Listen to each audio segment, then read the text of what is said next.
इतनी देर से कहाँ गए थे? बाल कटवाने। ये देखो, अब मैं तुमसे 10 साल छोटा लग रहा हूँ कि नहीं? मुंडन करवा लेते, ऐसा लगता अभी अभी पैदा हुए हो। कैसी लग रही हूँ मैं? अभी अभी पार्लर से आई हूँ। पार्लर बंद था क्या? मुझे दर्द रहता है, ये सब ड्रामे काम न करने की वजह से। मुझे भूख नहीं लगती। झूठ मत बोल, मेरे साथ शादियों में जाती है 64 रसगुल्ले खींच जाती है, भुक्कड़ कहीं की। अकेला थोड़ी हूँ, मुश्किलें है मेरे साथ।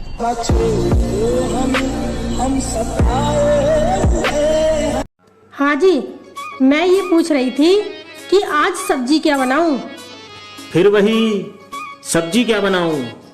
मेरे हिसाब से तो इस समस्या को महिलाओं की राष्ट्रीय समस्या घोषित कर देना चाहिए।